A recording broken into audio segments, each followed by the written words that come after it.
What is a girl from Kazakhstan with a Russian accent who looks Chinese living in America doing? She is podcasting to give hope, motivation, and help you to lead a fulfilled life. I am Miru, and I'm that girl. You may know me as your savings pro, but life is more than money. I'm here to share my personal, cultural, and professional experiences so you can bring your experiences to life. We will talk about the currencies of life, family, career, business, money, and more. Welcome to the Miru Experience podcast.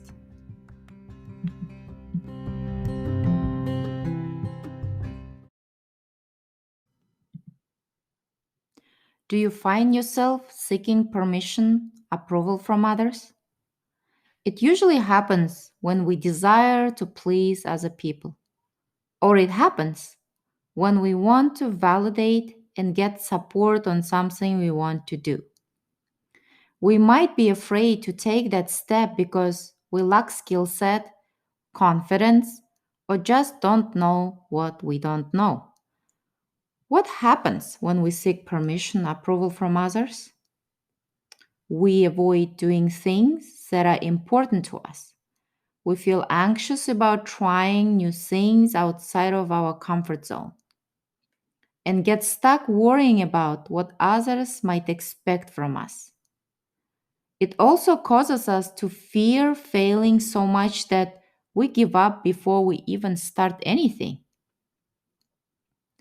And whenever we reach for something in the outside world to give us what we should be giving ourselves, we set ourselves up for disappointment. And we miss great opportunities that will change our lives for better. Most of the time, we follow the patterns of our past or do what's expected of us in certain stages of our life and missing to learn how to approve of ourselves even if others don't. This actually affects high achievers as well, who usually get positive results. And that is if they are driven to achieve solely because they want to impress others. They wind up doing too much, feeling overwhelmed, getting lost in their thoughts about their challenges, people pleasing, overworking, avoiding making time for themselves, and constantly finding themselves unable to say no. So, either way, depending on your personality, participate in things that are important to you, knowing how to balance and understand yourself that will help you not to seek approval from others. You may want to ask yourself questions like, what do I value? What keeps me awake at night? How is it that I prefer to spend my time? Start to listen to what you really want for your life and align your actions with your values, principles, and goals. When you live in line with what you value, your life becomes much simpler and more effortless, and no more seeking for approval and permission from others. When you make conscious choices about how to spend your time and are committed to doing what's valuable to you, you are able to create your own life. So instead of acting constantly busy in order to look successful, see success as a measure of doing what matters to you. I would like to introduce you to my friend Jane. Jane is an ordinary person like all of us. What makes her ordinary story unique? Jane is 72 years old, and despite her age, she still continues to grow, that allowing her to get her aha moments. One of her recent aha moments is her finally understanding that she no longer needs to seek permission, approval from others for her actions. She admits that realization also came with clarity that is tied to her childhood patterns. Her biggest motivation and her biggest why is her mom. Despite her age, she joined network marketing that most people assume not a good business. And the biggest lesson she learned through this journey is connecting to so many people globally and chasing her dream while breaking through her limiting beliefs. I think Jane's story is a great example for us to stretch our comfort zone and know that it's never too late to learn and chase your dreams. Next, my conversation with Jane right after my random act segment. Hope Jane's story inspire you to breaking through the barriers that you set for yourself and to live a fulfilled life you deserve.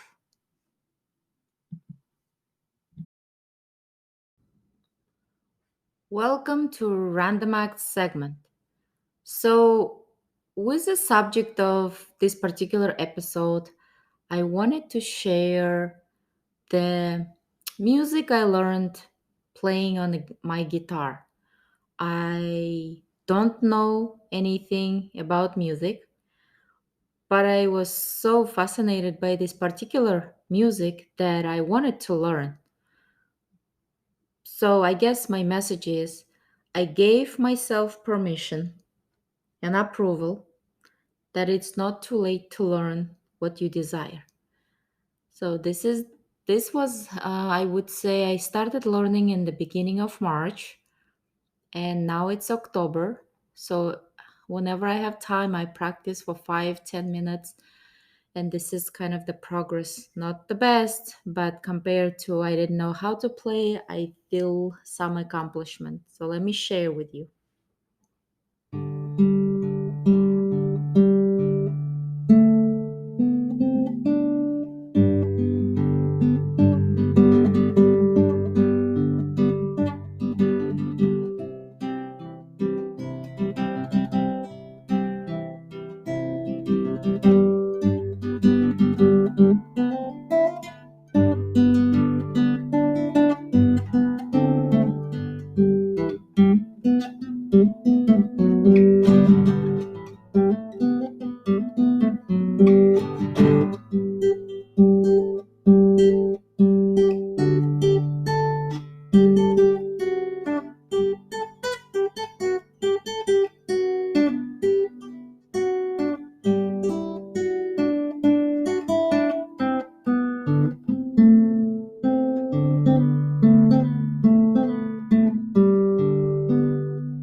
So that's it.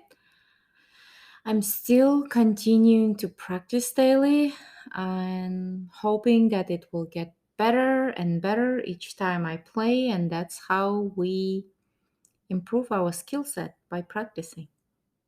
Hope you enjoyed it. Next, my discussion with Jane.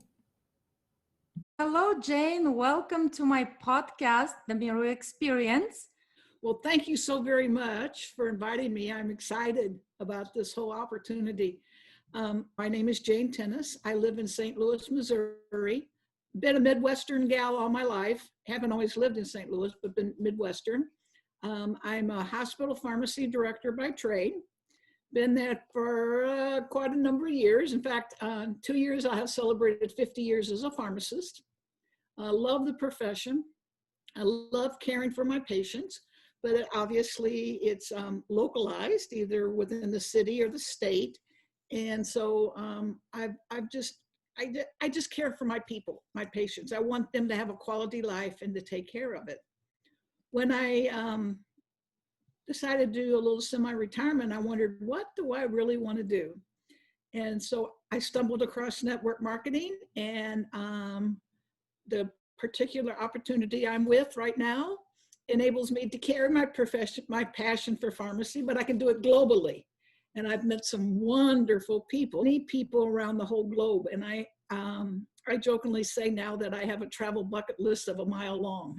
I want to go visit everybody. Yeah. No, that is a very exciting story. So I guess just listening your background, I call you are an ordinary Jane. Like, you're just an ordinary person that is just living a life and trying to do your best as, in finances and emotionally and personally, just an overall in all areas of your life. So what caught my attention, I saw you doing this 90-day Facebook challenge. And when I first saw it, I'm like, I don't know. For me, it's like 90 days is too long. And if I do 5 days, that may be a win. I liked your persistency.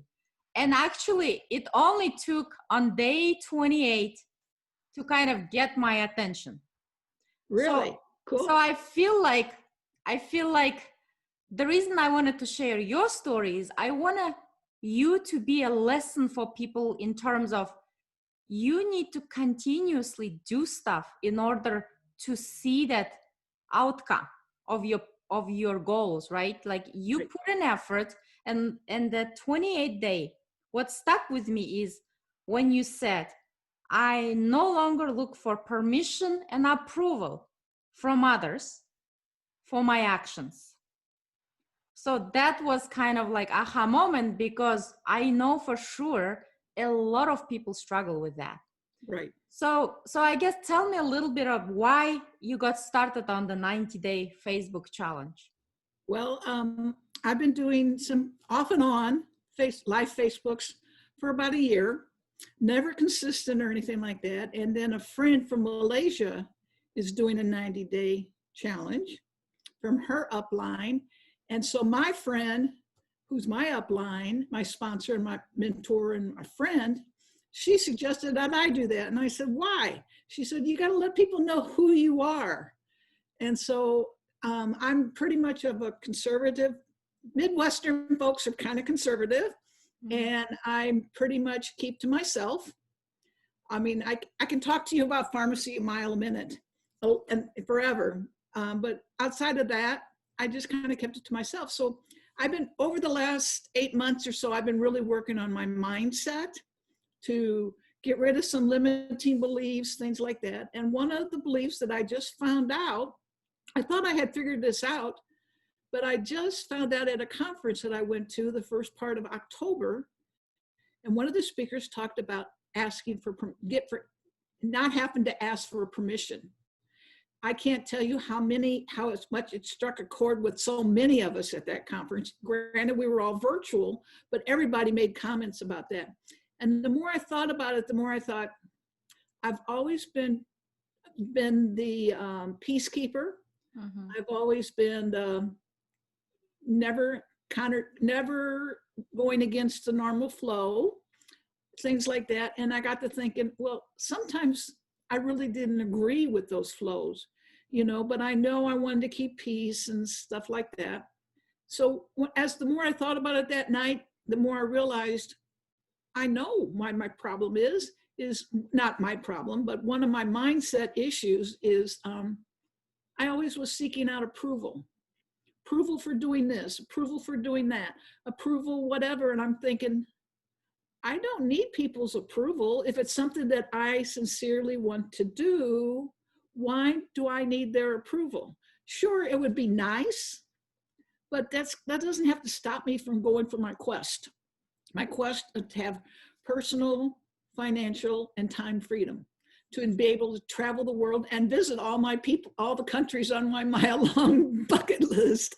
And so it just kind of all kind of clicked, if you can say that. And that's how I just got on that mindset. And I'm working very, very hard to just move forward. And the saying is, if you improve 1% one day, by the end of the year, you'll have improved 365%. I think another thing, you mentioned in that was that you understood at that moment that it was tied to your childhood patterns, like more of it. So tell me about that, like an awakening moment for you. Well, it's just that, for whatever reason, I realized that uh, I just was like the peacekeeper. My dad was a peacekeeper for his family and giving of himself. And I kind of, as the oldest, I kind of did the same thing. I kept the peace. You asked me to do something, I would give you my shirt off my back. Anyone, not just family, but anyone. And sometimes I didn't really want to do that, but I knew in my heart of hearts I should.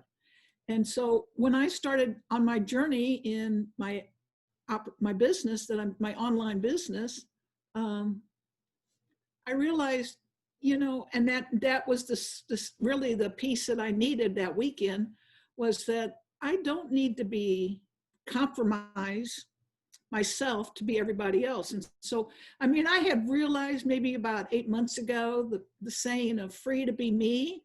So many people talk about financial freedom, time freedom, personal freedom, and we all kind of have a good general idea. But if you peel back like an onion, if you peel back the layers, like seven layers, you kind of get to the root cause. And that's when I realized I needed to be myself and not conform. Because I remember in high school, I had friends in sports, friends in drama, friends in that were going to go to college, all those, but everybody had a different persona, and I would compromise myself. And I got to thinking, I don't need to do that anymore. I'm, as you said, almost 72 years old, and I just want everybody to know that you don't have to jeopardize your thoughts, your beliefs, and yourself, your growth of yourself, just to keep the peace. You can still keep the peace, but at least go out and learn about yourself and allow yourself to have the opportunity to make those choices. We all want approval from everybody. I mean, that's human nature. Yeah. But you don't have to have their approval to do with something that you truly believe is the right thing to do. And that's what I'm working very hard at doing right now. Yeah. And as you mentioned your age, it's one of the things like fascinated me, because for me, when I mean, like I said, when we look at profile pictures, we kind of guess how old you are. Like I thought maybe you're like 55, you know. When you said 72, I'm like, oh my gosh. So I guess I was so inspired by your actions, because I feel like we all need to learn from each other, and specifically from you. Like I said, I like the consistency. I like that you're not limiting your age. Like you're not saying, oh, I'm too old, I don't need to do that, right? And even at 72, that you got your aha moment. So it's never late to get Right. to your breakthrough.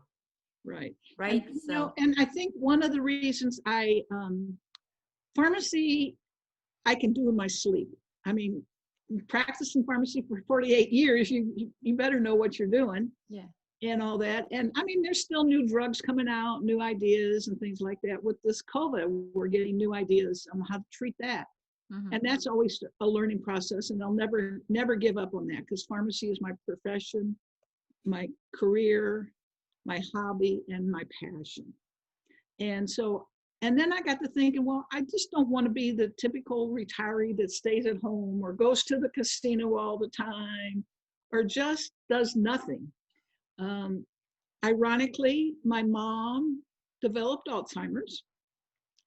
And as I was watching her go down that horrible disease path, I thought, I'm sure I've got the genes, but I wanted to figure out a way that I can delay the onset of Alzheimer's, because I don't want to do that. And it also, it's created one of my whys for me wanting to go forward is Alzheimer's Association is a fantastic organization, and they do a lot of great research. However, I found out that, or maybe it was just the St. Louis area, I can't say yay or nay, they don't give us as the caregiver or the family member watching our loved one deteriorate so much that they don't give us enough support. There's not like a group that can help you understand what's going on and all that. And so that's one of my whys, is to help when, as I become more and more successful in my business, to be able to offer services as a healthcare provider, plus maybe financial support to help the caregivers understand what their family members experience. Because my dad and my sister did die of cancer. That's a debilitating illness. But I think Alzheimer's is worse, because you see a Bible active person, and as they begin to deteriorate and the brain begins to, the Alzheimer's disease begins to overtake the mental functions and all that, that it is really quite sad, and they have to, I know some people, when they have a caregiver, they have a tendency to get frustrated because you have to repeat so many things, and you can do it 3 or 4 times in that same visit. It's not something that's this visit and then next visit. The great thing I had, though, was I had a little dog that my mom went with me to pick Sophia up when Sophia was 6 weeks old. And that was before my mom got really bad. And mom and Sophia just kind of meshed together. And so Sophia would go, we ended up having to put my mom in a nursing home. And Sophia would go with me to visit my mom.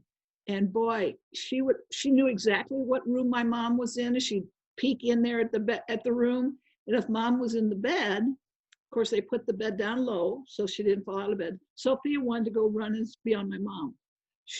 If she was in the big gathering room, Sophia would sit on my mom's lap the whole visit. And my mom just loved her, and Sophia just loved her. I've got a couple of pictures of them both together, and both of them are smiling. You could see a smile on a dog's face along with my mom. And, I posted that several times. It says that Sophia, especially on Valentine's Day, how Sophia loves her grandma.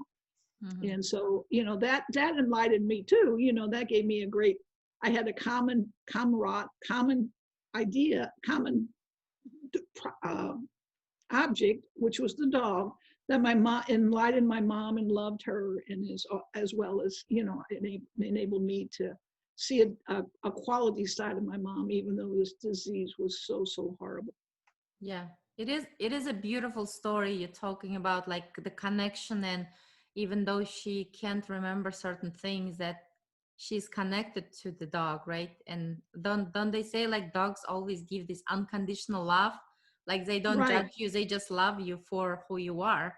And so is your how old is your mom now? My mom passed away in 2015. Oh, I'm sorry. So, okay, I didn't know. But I mean, that's okay, because and that's one thing that has helped me with this mindset that I'm going through, and this opportunity to be me myself, is that in the past, whenever I talked about it, I could get very emotional. Yeah. And I still, in my heart, is just breaking right now. Yeah. But I'm able to talk about it much more fluently and less, not that the emotions are still there and the love is still there, but I'm able to talk without having tears in my eyes. And yeah, it took a while to do that. And, but that's all the process of just growing yourself. If we don't grow, we're going to be the same place we were 5 years ago if we don't grow. And so you have to constantly grow. Life is a growing, you got to believe in what you see. You got to dream something, and you got to believe it. And once you believe it, you're going to, you're going to achieve it. Mm-hmm. No, I think I understand the grieving process, because I did lose my mom 88 years ago. And so I understand when you're saying, like, you can't talk without getting emotional. I still get emotional, but I think over the years, that pain becomes kind of like a part of you. And so, like you saying, same lesson like I learned as you are, right? So we can't just stop our life because our loved ones left. It is hard. You feel like everything stopped. You don't want to develop or anything. But then, of course, you have to, after a certain period. We have to live. Yeah, we have to live. Life doesn't stop. And we have to live the life the best we can. If we become a hermit if we didn't. And nobody wants to be a hermit, and nobody wants to go in isolation, because that doesn't help anybody. It doesn't help the people who care about you. It doesn't help your friends. And foremost, it doesn't help yourself. You've got to constantly be growing and doing things that you enjoy, and just love the world, and there's always mean-spirited people out there, but we've got to learn how to separate them and not let them affect our mindset.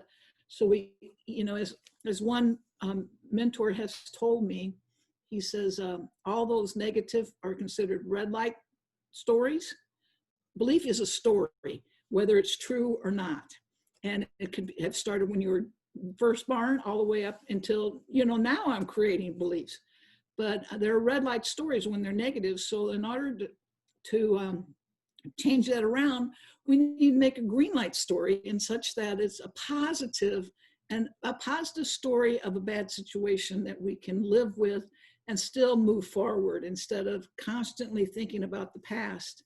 A friend has told me, visualize yourself what you want to be in 5, 10, 20 years in the future, then bring that visualization back to the present and work yourself onward so you can be that person come 5, 10, 20 years from now. Yeah, definitely. I think I noticed that a lot of people wish to have it, but they don't necessarily create that, roadmap to get there. Right. And the time passes so fast that they kind of miss the time to use that opportunity. Right. We always have to, like this year, everybody, it seems like it's been one big day for everybody in 2020. Like I read something earlier today about, can we just say 2020 didn't exist and start all over next January? And, but we can't. Time moves forward no matter what. And you can never catch, if you waste today, you can never make it up tomorrow, because time, it just goes forward. And we have to make the best of what we can do each and every day, and live our life to the fullest and enjoy it. Don't dwell on the past. Don't dwell on, this person did me wrong. Don't dwell on this scenario was the wrong path I took. Look for opportunities that you can take. We all can come up to a stumbling block, but look at opportunities that you can go around that stumbling block or go through it. Don't take the path and go backwards, because that doesn't help anything. You're going to still come up to that stumbling block day after day after day. So we've got to figure out a way to move forward and to make what we really want. And like you say, see what we want to be, and live what you want to be. It's gonna, and it'll work out. I have every faith in the world that it will, and it's going to be hard. It's going to be, you have to be consistent, and but if you believe, you will succeed. Yeah. No, I think belief is such a strong point where, like, I think we were discussing about faith, having faith, it says the same thing. You can have faith, but if you don't have a belief, it's not really going to work. Right. So I think belief actually creates that powerful environment for in any circumstances, right?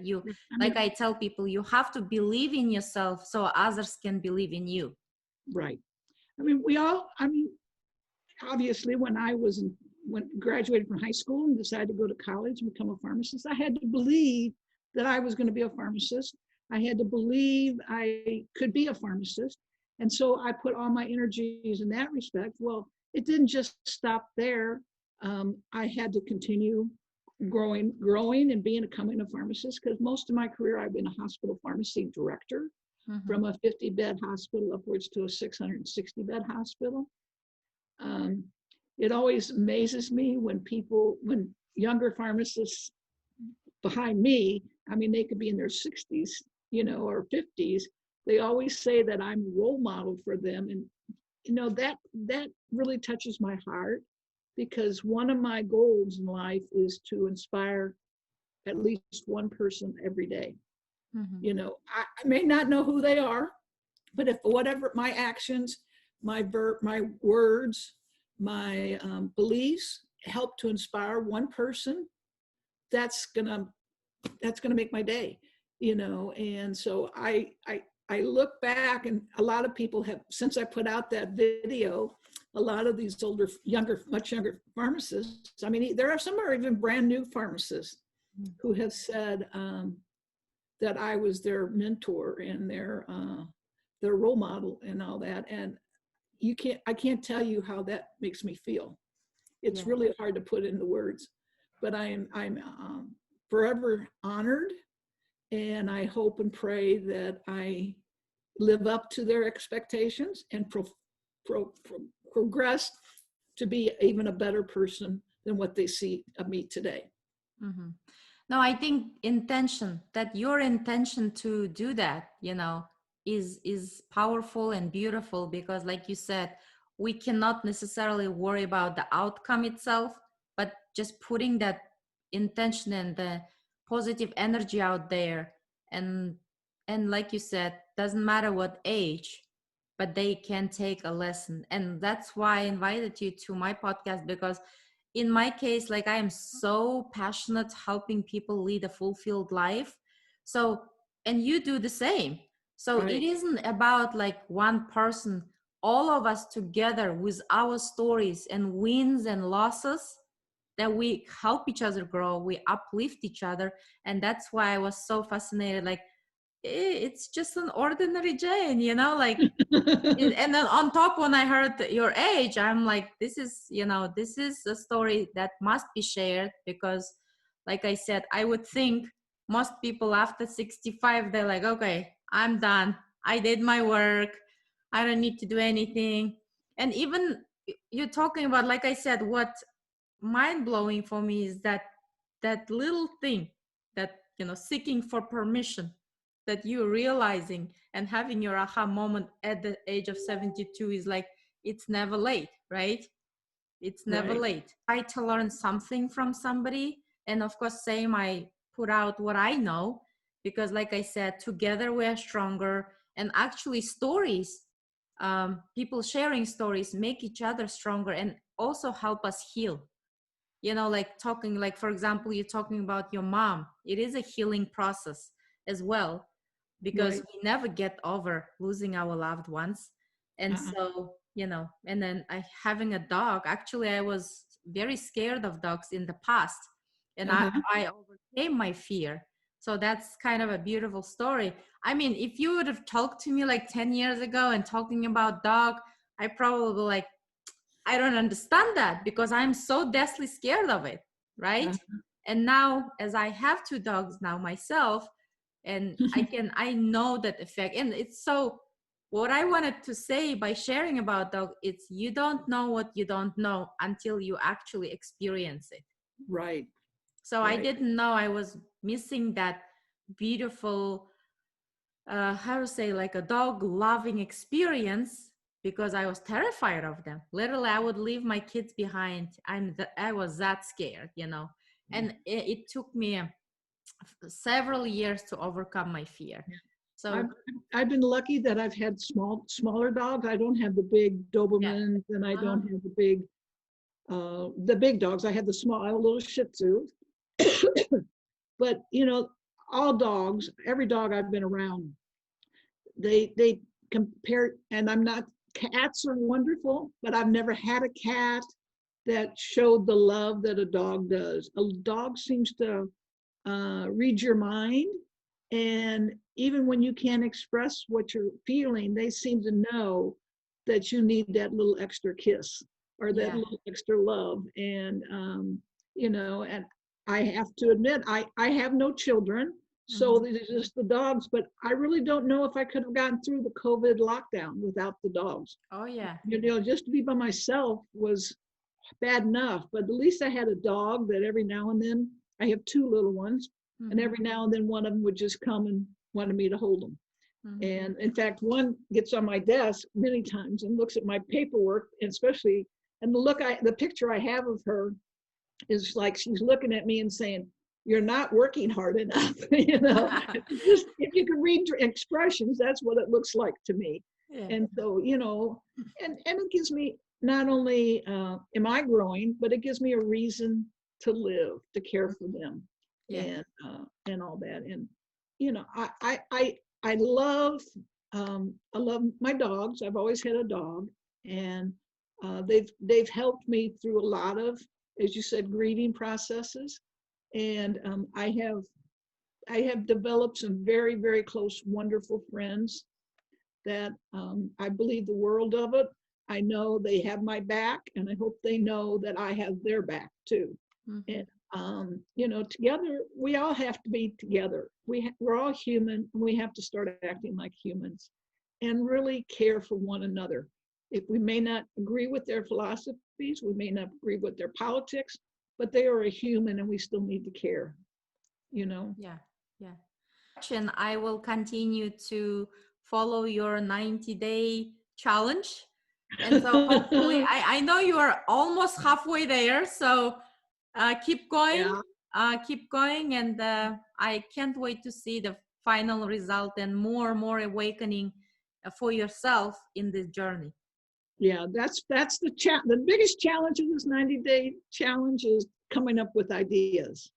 And but as you said, when I had this aha moment, the more and more of those I have, that I can share to you or to anyone who watches it what I'm experiencing, because I know so many times we just want to share the positive, but we have to share the sad, negative parts just to get the positive story out there. So people know, as you said, me being 72 years old and wanting to do more and more in my life, if I can, and can't say it enough, but if I can inspire one person, one 65-year-old person to go out and do and have a good life and not sit around and be, oh, pity me, that'll make my day. Yeah. I may not know who you are, but I hope and pray that you're able to live a quality life, because that's what I want. I want a quality life for myself as well as for everybody in the world. Mm-hmm. So yeah, beautiful story. I thank you so much for coming to my podcast and sharing your story, and inspiring younger generations to believe in themselves, to be consistent in their work. And what else I learned from you? Being consistent, being intentional, and going after your dreams, and sharing your beautiful story and beautiful lessons and all Thank the you great for stuff. inviting me. I appreciate it so much.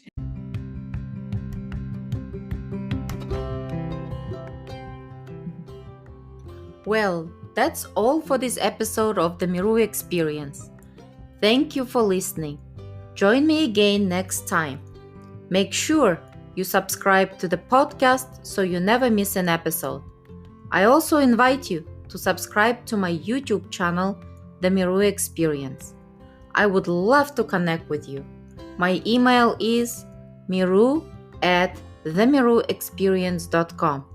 You can always follow and connect with me on social media as well. Be you, believe in yourself, and I encourage you to lead a fulfilled life that you deserve.